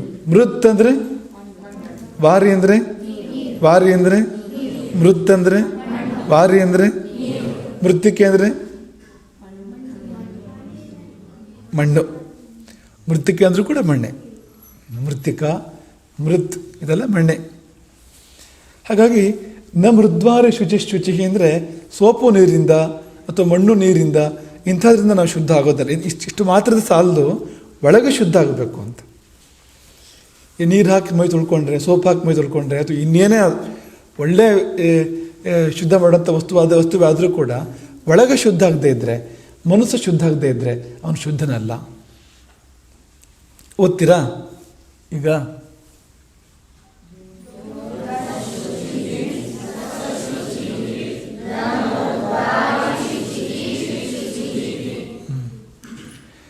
ಈಗ ಆ ಬ್ರಾಕೆಟ್ ಇದೆ ನೋಡಿ, ಓದಿ ಅದನ್ನು. ಇವಂಥ ಶುಚಿ ಬದಲಿಗೆ ಇದನ್ನು ಹೇಳ್ಬೋದು. ಯೋರ್ಥೇ ಶುಚಿ ಸ ಶುಚಿ ನ ಮೃದ್ವಾರಿ ಶುಚಿ. ಯೋರ್ಥೇ ಶುಚಿ, ಯೋಂಥ ಶುಚಿ ಇದ್ದಾಗೇನೆ ಯೋರ್ಥೇ ಶುಚಿ. ಬಿಡಿಸೋಣ ಇದನ್ನೀಗ. ಯಹ ಅರ್ಥೇ ಶುಚಿ. ಯಹ ಯಾವನು, ಅರ್ಥೇ ಶುಚಿ. ಅರ್ಥ ಅಂದರೆ ದುಡ್ಡು, ಸಂಪತ್ತು. ಅರ್ಥ ಅಂದರೆ ಈಗ ನೀವೇ ಅರ್ಥ ಹೇಳಿದ್ರದ್ದು. ಯಹ ಅರ್ಥೇ ಶುಚಿ, ಏನಾಗಂದ್ರೆ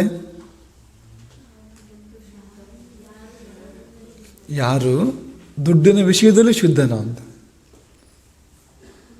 ನೀ ಹೇಳಿದ್ದು ಸರಿನೇ, ಬರ್ತೀವಿ ಅದಕ್ಕೆ. ಆಮೇಲೆ ಯಾರು ಹಣಕಾಸಿನ ವಿಷಯದಲ್ಲಿ, ದುಡ್ಡಿನ ವಿಷಯದಲ್ಲಿ ಶುದ್ಧನೋ ಸ ಶುಚಿ, ಅವನೇ ಶುದ್ಧ.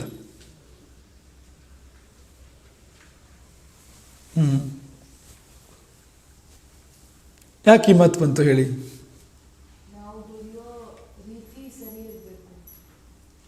ನಿಂತ್ಕೊಟ್ಟು ಹೇಳು.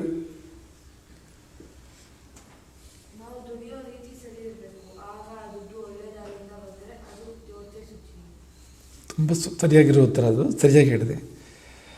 ನೋಡಿ, ನಾವು ತುಂಬ ಕ್ಲೀನ್ ಇರ್ತೀವಿ, ದಿನಕ್ಕೆ 5 ಸಾರಿ ಸ್ನಾನ ಮಾಡ್ತೀವಿ, ಒಳ್ಳೆ ಬಟ್ಟೆ ಹಾಕ್ಕೋತೀವಿ, ಆಮೇಲೆ ಒಳ್ಳೆ ಸೆಂಟ್ ಹಾಕ್ಕೋತೀವಿ, ಅದ್ರ ಮೇಲೆ ಮತ್ತು ಪೂಜೆ ಎಲ್ಲ ಮಾಡ್ತೀವಿ. ಪ್ರತಿದಿನವೂ ಬೆಳಗ್ಗೆ 3 ಗಂಟೆ ಪೂಜೆ, 5 ಗಂಟೆ ಪೂಜೆ ಎಲ್ಲ ಮಾಡ್ತೀವಿ.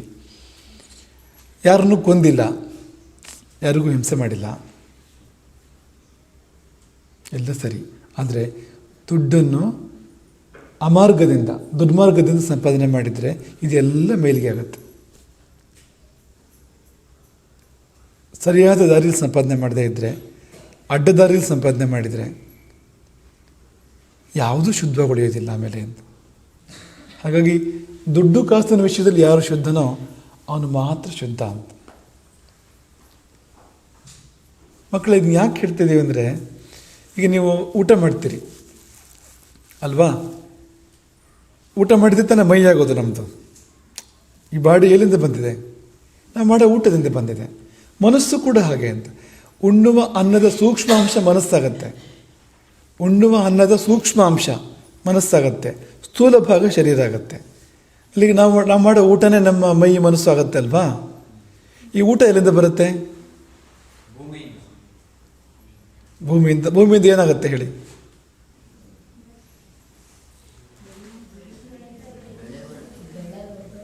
ಈ ಬೆಳೆಯನ್ನು ಎಲ್ಲಿಂದ ತಗೊಂಡ್ಬರ್ತೀವಿ ನಾವು? ಅಂಗಡಿಯಿಂದ ತರ್ತೀವಿ ಅಲ್ವಾ? ರೈತ ಬೆಳಿತಾನೆ, ರೈತ ಬೆಳೆದಿದ್ದನ್ನು ಮಾರ್ತಾನೆ, ಅವನು ಅಂಗಡಿಲಿ ಸಿಗುತ್ತೆ. ಅದು ಅಂಗಡಿಯಿಂದಾನೆ ಖರೀದಿ ಮಾಡ್ತಿರ್ತೀವಿ. ಈಗ ನೀವೇ ರೈತರಾಗಿದ್ದರೂ ಕೂಡ ನೀವೆಲ್ಲದನ್ನೂ ಬೆಳೆಯೋಕ್ಕಾಗಲ್ಲ. ಅಕ್ಕಿ ಬೆಳೆಯೋಲ್ಲಿ ಜೀರಿಗೆ ಬೆಳೆಯೋಲ್ಲ, ಉದಾಹರಣೆಗೆ ಹೇಳ್ತಾ ಇರೋದು ನಾವು. ತೆಂಗು ಬೆಳೆಯೋಲ್ಲಿ ಇನ್ನೊಂದು ಬೆಳೆಯೋಲ್ಲ. ನೀವು ಯಾವುದೋ ಒಂದನ್ನು ಬೆಳೆದ್ರೆ ಉಳಿದಿದ್ದನ್ನೆಲ್ಲ ಸಂಪಾದನೆ ಖರೀದಿನೇ ಮಾಡ್ತಾ ಇರ್ಬೇಕು. ನೀವು ಖರೀದಿ ಮಾಡಬೇಕು ಅಂದರೆ ಹಣ ಬೇಕೋ ಬೇಡವೋ ಅಲ್ವಾ? ಹಣ ಕೊಟ್ಟು ಸಾಮಗ್ರಿಗಳನ್ನು ಖರೀದಿ ಮಾಡಿ ತಂದು ಅಡುಗೆ ಮಾಡಿ ಊಟ ಮಾಡ್ತೀವಲ್ವಾ? ಈ ಹಣ ಸರಿ ಇಲ್ಲದೆ ಇದ್ದರೆ, ಈ ಹಣದಲ್ಲಿ ದೋಷ ಇದ್ದರೆ ಎಲ್ಲ ದೋಷ ಆಗ್ಬಿಡುತ್ತೆ. ಅದಕ್ಕೊಂದು ಉದಾಹರಣೆ ಕೊಡ್ತೀವಿ. ಒಬ್ಬರು ಸಂತರು ಶ್ರೀಮಂತರೊಬ್ಬರ ಮನೆಗೆ ಹೋಗಿರ್ತಾರೆ. ಅವನು ಕರೆದಿರ್ತಾನೆ, ಶ್ರೀಮಂತ ಅವ್ರನ್ನ ಭಿಕ್ಷೆಗೆ ಕರೆದಿರ್ತಾನೆ.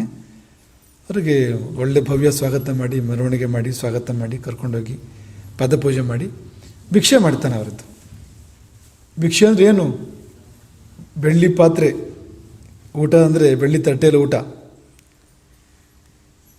ಪಂಚಭಕ್ಷ್ಯ ಪರಮಾನ್ನ. ಇದೆಲ್ಲ ಆದಮೇಲೆ ಮಧ್ಯಾಹ್ನ ಮೇಲೆ ಭಿಕ್ಷೆ ಎಲ್ಲ ಆದಮೇಲೆ ಅವ್ರು ಹೋಗ್ಬೇಕಲ್ವಾ? ಹೋಗ್ತಾರೆ ಮಕ್ಕಳೇ. ಹೋಗ್ತಾ ಅವರು ಊಟ ಮಾಡಿದ ಬೆಳ್ಳಿ ತಟ್ಟೆ ಇದೆಯಲ್ಲ, ಅದನ್ನು ಕದ್ದುಕೊಂಡು ಚೀಲದಲ್ಲಿ ಹಾಕ್ಕೊಂಡು ಹೋಗ್ಬಿಡ್ತಾರೆ. ವಿಚಿತ್ರ ಅನ್ಸುತ್ತಲ್ವಾ? ಮನೆಗೆ ಕರೆದು ಪೂಜೆ ಮಾಡಿ ಭಿಕ್ಷೆ ಹಾಕಿದ ಸಂತರು ಹೋಗ್ತಾ ಮನೆಗೆ ಸಂಬಂಧಪಟ್ಟಿರ್ತಕ್ಕಂಥ ಬೆಳ್ಳಿ ತಾಟನ್ನು ಕದ್ಕೊಂಡು ಹೋಗ್ಬಿಡ್ತಾರೆ. ಮುಂದಿನ ಊರಿಗೆ ಹೋಗ್ತಾರೆ ಅವರು. ಮಧ್ಯಾಹ್ನ ಹೋಗಿ ಸಾಯಂಕಾಲ ಆಗುತ್ತೆ, ಹಸಿವಾಗತ್ತೆ ಅವರಿಗೆ. ಊಟ ಮಾಡಿದ ಊಟ ಕರಗತ್ತೆ, ಹಸಿವಾಗತ್ತೆ. ಇದ್ದಕ್ಕಿದ್ದಾಗ ಅವರಿಗೆ ಎಚ್ಚರ ಆಗತ್ತೆ, ಅರೆ ನಾನು ಯಾಕೆ ಈ ಪಾತ್ರೆ ತೊಗೊಂಬಂದೆ? ಕದ್ಕೊಂಬಂದ್ಬಿಟ್ಟು ನಾನು ಈ ಪಾತ್ರೆಯನ್ನು ಅಂತ ಅನ್ಸುತ್ತೆ ಅವರಿಗೆ. ವಾಪಸ್ ಬರ್ತಾರೆ ಅವರು, ಶ್ರೀಮಂತನ ಮನೆಗೆ ವಾಪಸ್ ಬರ್ತಾರೆ. ಆ ಪಾತ್ರೆ ಅವನಿಗೆ ಕೊಡ್ತಾರೆ, ಬೆಳ್ಳಿ ದಾಟನ ಅವನಿಗೆ ಕೊಡ್ತಾರೆ. ಕೊಟ್ಟು ಪ್ರಶ್ನೆ ಕೇಳ್ತಾರೆ, ಸತ್ಯ ಹೇಳು, ನೀನು ಸಂಪಾದನೆ ಮಾಡಿದ ದಾರಿ ಯಾವುದು? ಕಳ್ತನ ಅಲ್ವಾ ಅಂತ ಒಪ್ಕೋತಾನ. ಹೌದು ಗುರುಗಳೇ, ನಾನು ಕದ್ದು ಸಂಪಾದನೆ ಮಾಡಿರೋದು ಇದೆಲ್ಲವೂ ಕೂಡ ಒಳ್ಳೆಯ ಮಾರ್ಗದಲ್ಲಿ ಸಂಪಾದನೆ ಮಾಡಿದ್ದಲ್ಲ ಅಂತ. ಇದನ್ನು ಯಾಕೆ ಹೇಳಿದ್ರು ಅಂದರೆ, ನೋಡಿ, ಹಸಿವಾದ ಕೂಡಲೇ ಅವ್ರಿಗೆ ಬುದ್ಧಿ ಬಂತು. ಯಾಕೆ? ಆ ಊಟ ಕಳ್ತನದ್ದು ಅಂತ. ಆ ಊಟ ಒಳ್ಳೆ ದಾರಿಯಲ್ಲಿ ಬಂದಿರೋದಲ್ಲ. ಕದ್ದು ತಂದ ಹಣದಿಂದ ಸಾಮಗ್ರಿಗಳನ್ನು ಖರೀದಿ ಮಾಡಿ ಅಡುಗೆ ಮಾಡಿ ಊಟಕ್ಕೆ ಸಿದ್ಧಪಡಿಸಿರೋಂಥದ್ದು. ಆ ಊಟ ಮಾಡಿದವನಿಗೆ ಅದೇ ಬುದ್ಧಿ ಬರುತ್ತೆ. ಕದ್ದು ತಂದರೆ, ಕೊಂದು ತಂದರೆ, ಹಿಂಸೆ ಮಾಡಿ ತಂದರೆ, ಇನ್ನೊಬ್ಬರ ಕಣ್ಣೀರಿಗೆ ಕಾರಣ ಆಗಿ, ಇನ್ನೊಬ್ಬರ ನೋವಿಗೆ ಕಾರಣ ಆಗಿ ಆ ಸಂಪತ್ತಂತಂದರೆ ಊಟ ಮಾಡಿದವನಿಗೆ ಅದೇ ಆಗುತ್ತೆ ಅಂತ. ಬೆಳ್ಳಿ ತಾಟ್ ಮಾತ್ರ ಅಲ್ಲ, ಆ ಊಟ ಇದೆಯಲ್ಲ, ಊಟ ಒಳ್ಳೆ ದಾರಿಯಲ್ಲಿ ಬಂದಿರೋದಲ್ಲ. ಮಾಡಿದರೆ ಒಳ್ಳೆ ಬುದ್ಧಿ ಬರಲ್ಲ, ಕೆಟ್ಟ ಬುದ್ಧಿ ಬರುತ್ತೆ. ಇದು ಒಂದನ್ನು ತಿಳ್ಕೊಂಡ್ರೆ ನೀವು ಇಡೀ ಜೀವನ ತಪ್ಪು ಮಾಡಲ್ಲ. ಈ ಒಂದು ವಿಷಯ ನೀವು ಸರಿ ತಿಳ್ಕೊಂಡ್ರೆ, ನೆನಪಿಟ್ಕೊಂಡ್ರೆ ಇಡೀ ಜೀವನ ತಪ್ಪು ಮಾಡಲ್ಲ ನೀವು. ಹಾಗಾಗಿ ನಾವು ನೋಡೋಕೆ ಶುದ್ಧವಾಗಿದ್ದರೆ ಸಾಲದು, ಒಳ್ಳೆ ಬಟ್ಟೆ ಹಾಕ್ಕೊಂಡ್ರೆ ಸಾಲದು, ಮನೆ ವರ್ಣವಾಗಿದ್ದರೆ ಸಾಲದು, ಕ್ಲೀನಾಗಿದೆ ಮನೆಯ ಅಂಗಳ ತೋಟ ಸಾಲದು.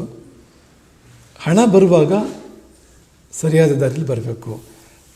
ನಿಮಗೆ ನೆನಪಿದೆಯಾ? ನಾವು ಹೇಳಿದ್ದು ನಿಮಗೆ ನವರಾತ್ರಿಯಲ್ಲಿ ಹೇಳಿದ್ದು, ಭಾಗ್ಯದ ಲಕ್ಷ್ಮಿ ಬಾರಮ್ಮ, ನೆನಪಿದೆಯಾ ನಿಮಗೆ?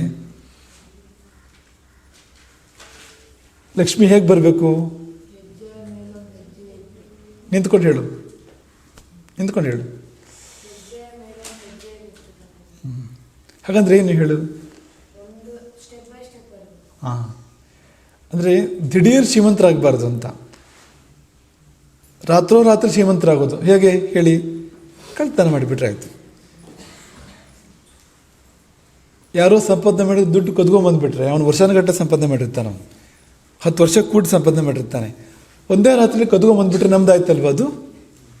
ಇದಲ್ಲ, ದಿಢೀರ್ ಸಂಪತ್ತು ಬರೋದು ಬೇಡ. ಅದು ಒಂದೊಂದೇ ಹೆಜ್ಜೆಯಾಗಿ ಬರಬೇಕು, ಕ್ರಮಕ್ರಮವಾಗಿ ಬರಬೇಕು, ಗ್ರಾಜುವಲಿ ಬರಬೇಕು, ದಿಢೀರ್ ಬರಬಾರ್ದು ಅದು ಅಂತ. ಹಾಗಾಗಿ ಹೆಜ್ಜೆಯ ಮೇಲೊಂದು ಹೆಜ್ಜೆ ಏನಿಡುತ್ತಾ? ಹಾಗಂದ್ರೆ ಏನು?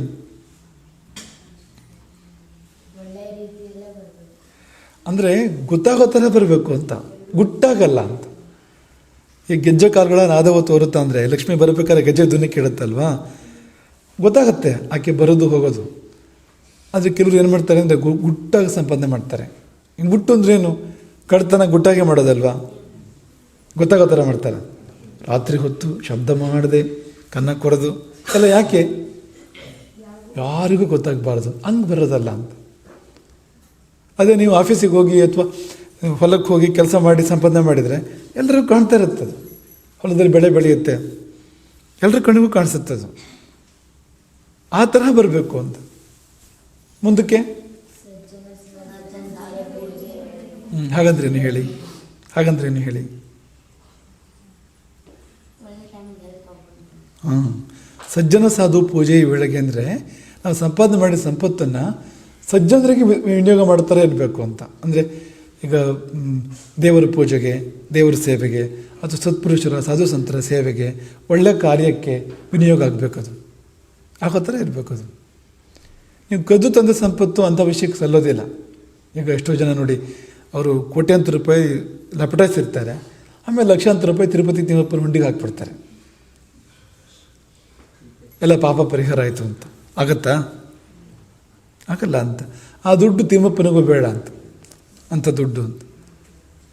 ತಿಮ್ಮಪ್ಪ ಕೂಡ ಒಳ್ಳೆ ದುಡ್ಡನ್ನು ಅಪೇಕ್ಷೆ ಪಡ್ತಾನೆ. ವೆಂಕಟೇಶ್ವರ ಸ್ವಾಮಿ, ನೀವು ಕಷ್ಟಪಟ್ಟು ದುಡಿದ ದುಡ್ಡು 10 ರೂಪಾಯಿ ಹಾಕಿದ್ರೂ ತುಂಬ ಅದಕ್ಕೆ ಬೆಲೆ ಇದೆ. ಅದಕ್ಕೆ ಅದೇ ಕದ್ದು ತಂದು 10 ಕೋಟಿ ಕೊಟ್ಟರು ಕೂಡ ನೀನು ಪಾಪ ಮಾಡಿ ದುಡ್ಡು ಅಂತ ಅನ್ಬೇಕು ಅಂತ. ಹಾಗಾಗಿ ಸಜ್ಜನ ಸಾಧು ಪೂಜೆ ಈ ವೇಳೆಗೆ ಸಲ ಥರ ಇರಲಿ ಅದು ಸಂಪತ್ತು ಅಂತ. ಇಷ್ಟಿದ್ದರೆ ಸರಿ. ಶಂಕರಾಚಾರ್ಯರು ಕೂಡ ಇದನ್ನೇ ಹೇಳಿದ್ದಾರೆ. ಎಲ್ಲ ಬಸೆ ನಿಜ ಕರ್ಮೋಪಾತ್ತಂ ವಿತ್ತಂ ತೇನ ವಿನೋದಿಯ ಚಿತ್ತಂ. ಖುಷಿಪಡು, ಸಂತೋಷಪಡು, ಆದರೆ ಯಾವುದರಿಂದ ಅಂದರೆ ನೀನು ಕಷ್ಟಪಟ್ಟು ದುಡಿದು ಸಂಪಾದನೆ ಮಾಡಿದ್ದು ಹಣದಿಂದ ಹೊರತು ದುರ್ಮಾರ್ಗದಿಂದ ಸಂಪಾದನೆ ಮಾಡಿದ ಹಣದಿಂದ ಅಲ್ಲ ಅಂತ. ಇದು ಆಮೇಲೆ ನಿಮ್ಗೆ ಹೇಳ್ಕೊಡ್ತಾರೆ, ಆಮೇಲೆ ಪಾಠ ಮಾಡಿ ಅವರಿಗೆ. ಮೂಢಜೈಹಿ ಧನಾಗಮ ತೃಷ್ಣ.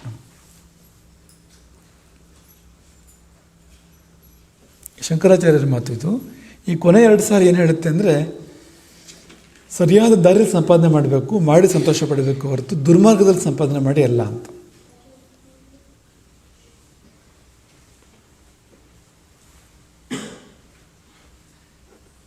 ಆಮೇಲೆ ತೋರಿಸಿ, ಪರವಾಗಿಲ್ಲ, ಕಗ್ಗ ತೋರಿಸು.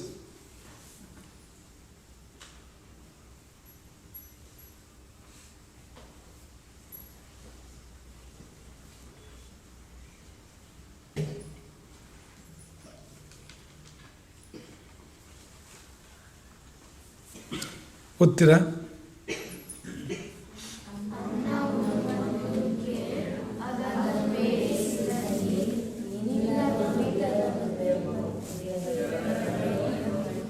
ಸಾಕು ಸಾಕು ಸಾಕು.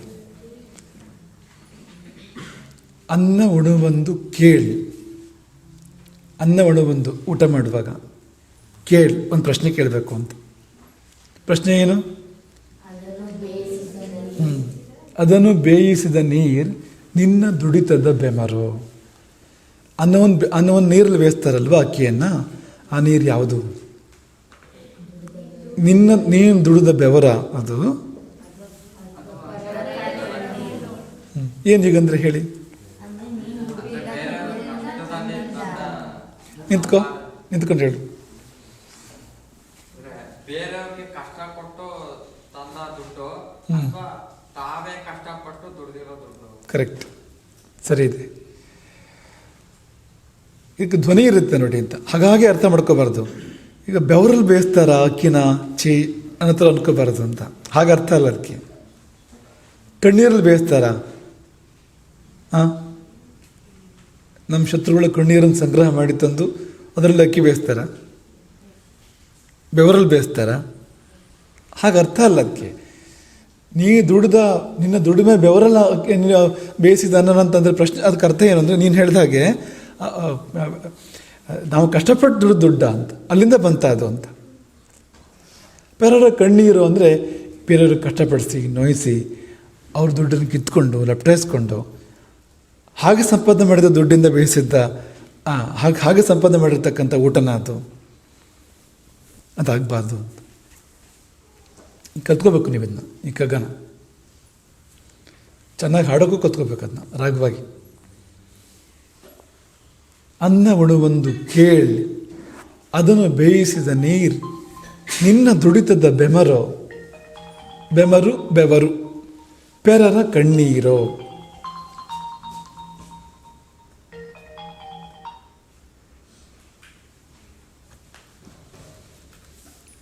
ಮುಂದಿನ ಭಾಗ ಹೇಳಿ.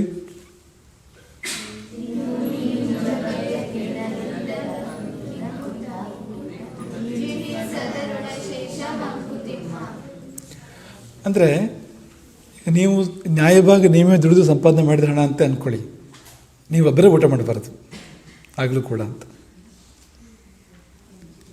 ನಿಮ್ಮದೇ ಸಂಪಾದನೆ, ನ್ಯಾಯವಾಗಿ ಸಂಪಾದನೆ ಮಾಡಿರೋಂಥದ್ದು ಆ ಹಣ ಅಂತಲೇ ಅಂದ್ಕೊಳ್ಳಿ ನೀವು. ಆದರೆ ಇನ್ನೊಬ್ಬರಿಗೆ ಕೊಡದೆ ನೀವೇ ಊಟ ಮಾಡಬಾರ್ದು, ಹಂಚಿ ತಿನ್ನಬೇಕು, ಕೂಡಿ ಬಾಳಬೇಕು. ತಿನ್ನು ನೀ ಜಗಕ್ಕೆ ತಿನ್ನಲಿ ಅನಿತ ಅಂದರೆ ಅಷ್ಟು, ಒಂದಿಷ್ಟು ಆದರೂ ಒಂದು ಸ್ವಲ್ಪ ಆದರೂ ಬೇರೆಯವ್ರಿಗೆ ಕೊಟ್ಟು ನೀ ತಿನ್ನು, ದಾನ ಮಾಡು, ಒಬ್ಬರೇ ಅನುಭವಿಸ್ಬೇಡ, ದಾನ ಮಾಡಬೇಕು ಅಂತ. ಮಿಕ್ಕ ಊಟ ಹೀಗೆ ಮಾಡದೆ ಊಟ ಮಾಡಿದರೆ, ಬೇರೆಯವ್ರಿಗೆ ಕೊಡದೆ ನೀ ತಿಂದರೆ ಅಥವಾ ಅನ್ಯಾಯದ ದಾರಿಯಲ್ಲಿ ಸಂಪಾದನೆ ಮಾಡಿ ಊಟ ಮಾಡಿದರೆ ಅದೇನಾಗುತ್ತೆ ಹೇಳಿ? ಜೀರ್ಣಿಸದ ಋಣಶೇಷ. ಜೀರ್ಣ ಆಗೋದೇ ಇಲ್ಲ ಅದು. ಅದೇ ನೀನನ್ನು ಜೀರ್ಣ ಮಾಡುತ್ತೆ, ನೀನು ಅದನ್ನು ಜೀರ್ಣ ಮಾಡೋದಿಲ್ಲ. ಅದು ಋಣಶೇಷ, ಋಣ ಉಳಿಯುತ್ತೆ ನಮಗೆ ಅಂತ. ಇನ್ನೊಬ್ಬರು ದುಡ್ಡನ್ನು ನಾವು ಸಂಪಾದನೆ ಮಾಡಿದರೆ ಅವ್ರ ಋಣ ಉಳಿಯುತ್ತೆ ನಮಗೆ. ಇನ್ನೊಬ್ಬರು ದುಡ್ಡನ್ನು ಲಪ್ಟಾಯಿಸಿ ಆ ದುಡ್ಡನ್ನು ಅನುಭವಿಸಿದರೆ ಆ ಋಣ ಉಳಿಯುತ್ತಲ್ವ ನಮಗೆ. ಇನ್ನೊಂದು ಜನ್ಮ ಎತ್ತು ಬರಬೇಕಾಗತ್ತೆ ತೀರ್ಸಕ್ಕೆ, ನಾವು ಅದನ್ನು ತೀರಿಸಲೇಬೇಕಾಗತ್ತೆ ಅದನ್ನು ಅಂತ. ಹಾಗೆ ನಾವೇ ಸಂಪಾದನೆ ಮಾಡಿದ ಹಣನೇ ಆದರೂ ಕೂಡ ನಮಗೆ ಪ್ರಪಂಚದ ಋಣ ಇದೆ ಇಲ್ವಾ? ಈ ದೇಹ ನಮಗೆ ಬೇರೆಯವರು ಕೊಟ್ಟಿರೋದು, ಚಿಕ್ಕ ವಯಸ್ಸು ನಮಗೆ ಅನ್ನ ವಿದ್ಯೆ ಕೊಟ್ಟು ಬೆಳೆಸೋರು ಯಾರು? ಅನ್ನ ಬಟ್ಟೆ ಕೊಟ್ಟು ಅಲ್ವಾ? ಅವ್ರ ಋಣ ಇದೆ ನಮಗೆ. ವಿದ್ಯೆ ಕೊಟ್ಟವ್ರು ಇರ್ತಾರೆ. ಮುಂದಕ್ಕೂ ಅಷ್ಟೇ ನಮ್ಮ ಜೀವನದಲ್ಲಿ ಅನೇಕ ಬಗೆಯ ಸಹಕಾರಗಳಿಂದ ಜೀವನ ಮಾಡ್ತಾ ಇರ್ತೀವಿ ನಾವು. ಅವ್ರದ್ದೆಲ್ಲ ಋಣ ಇದೆ ನಮಗೆ. ಅವತ್ತು ಉದಾಹರಣೆ ಕೊಟ್ಟಿದ್ರು, ನೆನಪಿದೆ ನಿಮಗೆ? ಒಂದು ಲೋಟ ನೀರು ಕೊಡಿದ್ರೆ ಯಾರ್ದೆಲ್ಲ ಋಣ ಇದೆ ಹೇಳಿ ನೋಡೋಣ. ಅದರಲ್ಲಿ ನಮ್ಮನೆ ಬಾವಿಯಿಂದ ನೀರು ಎತ್ಕೊಂಡು ಅಥವಾ ನಮ್ಮನೆ ನಲ್ಲಿಲಿ ನೀರು ಬಿಟ್ಕೊಂಡು ಬೇಕಾದರೆ ಒಂದು ಗ್ಲಾಸ್ ನೀರು ಕುಡಿದ್ರೆ ಅಥವಾ ಅರ್ಧ ಗ್ಲಾಸ್ ನೀರು ಕುಡಿದ್ರೆ ಅದರಲ್ಲಿ ಯಾರ್ಯಾರು ಋಣ ಇದೆ ಹೇಳ್ತೀರಾ?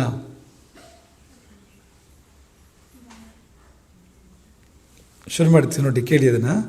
ಪ್ರಕೃತಿ ಉದಾಹರಣೆಗೆ, ನಿಮ್ಮನೆ ನೀರು ಇದೆಯಲ್ಲ, ನೀವು ಕುಡಿದ ನೀರು, ಬಾವಿಯಿಂದ ನೀರು ತಂದಿದ್ದೀರಿ ಅಂತ ಅಂದ್ಕೊಳ್ಳಿ ನೀವು. ಬಾವಿ ಋಣ ಇದೆ ನಮಗೆ. ಬಾವಿಗೆ ಎಲ್ಲಿಂದ ಬಂತು ನೀರು? ನಿಮಗೆ ಗ್ಲಾಸಿಗೆ ಬಾವಿಯಿಂದ ಬಂತು. ಬಾವಿಗೆ ಎಲ್ಲಿಂದ ಬಂತು? ಮಳೆಯಿಂದ ಬಂತು. ಮಳೆಗೆ ಎಲ್ಲಿಂದ ಬಂತು? ಮೋಡದಿಂದ ಬಂತು.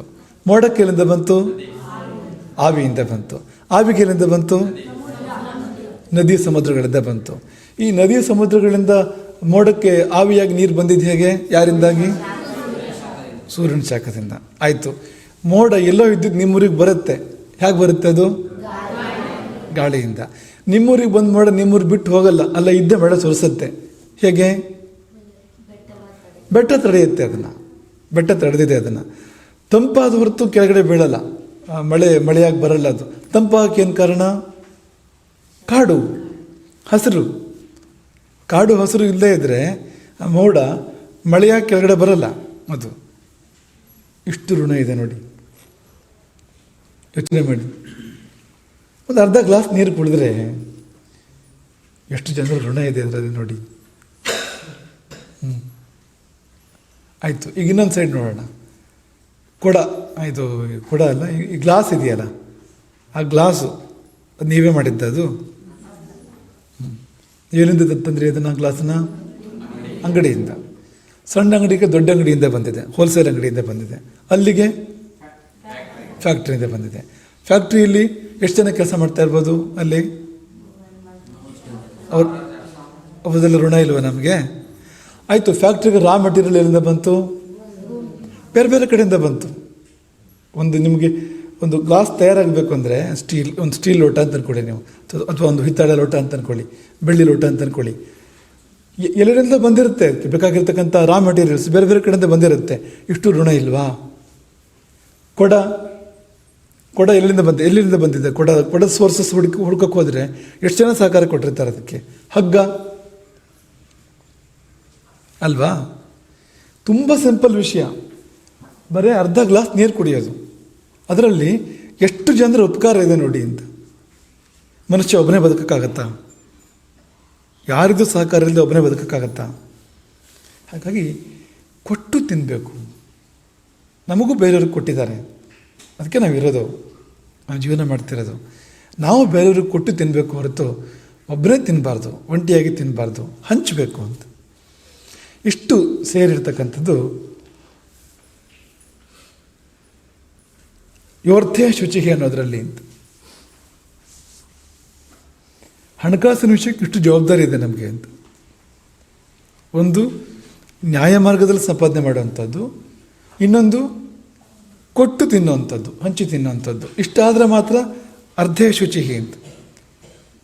ಹಣಕಾಸಿನ ವಿಷಯದಲ್ಲಿ ಶುದ್ಧ ಅಂತ ಅನ್ಸ್ಕೊತಾನೆ ಅವನು, ಇಲ್ಲದಿದ್ದರೆ ಹಣಕಾಸಿನ ವಿಷಯದಲ್ಲಿ ಶುದ್ಧ ಅಂತ ಅನ್ಸ್ಕೊಳ್ಳೋದಿಲ್ಲ ಅಂತ. ಹಣ ಮೇಲಿಗೆ ಆದರೆ ಹಣದಿಂದ ಬಂದು ಊಟ ಮೇಲಿಗೆ ಆಗುತ್ತೆ, ಊಟ ಮೇಲಿಗೆ ಆದರೆ ಮೈ ಮೇಲಿಗೆ ಆಗುತ್ತೆ, ಮನಸ್ಸು ಮೇಲಿಗೆ ಆಗುತ್ತೆ. ಹಣ ಮೇಲಿಗೆ ಆದರೆ ನಾವು ಕೂತ್ಕೊಳ್ಳೋ ಕುರ್ಚಿ ಮೇಲಿಗೆ ಆಗ್ಬೋದು, ನಾವು ಕಟ್ಟಿದ ಮನೆ, ತೊಟ್ಟ ಬಟ್ಟೆ, ಇದೆಲ್ಲ ಪಾಪ, ಇದೆಲ್ಲ ದೋಷ. ಯಾವಾಗ? ಆ ಹಣ ಸರಿ ಇಲ್ಲದೆ ಇದ್ದರೆ ಅಂತ, ಹಣ ದೋಷದಿಂದ ಕೂಡಿದ್ರೆ ಅಂತ. ಹಣ ಲಕ್ಷ್ಮಿ ಆಗಬೇಕು ಅಂದರೆ ನಾವು ಕಷ್ಟಪಟ್ಟು ದುಡಿಬೇಕು, ನ್ಯಾಯವಾದ ಮಾರ್ಗದ ಸಂಪಾದನೆ ಮಾಡಬೇಕು, ದಾನ ಮಾಡಬೇಕು. ಆಮೇಲೆ ಇಷ್ಟಾದರೂ ಮಾತ್ರನೇ ಯೋರ್ಥೇ ಶುಚಿಹಿ. ಇಷ್ಟಿರಲಿ. ಹರೇ ರಾಮ್.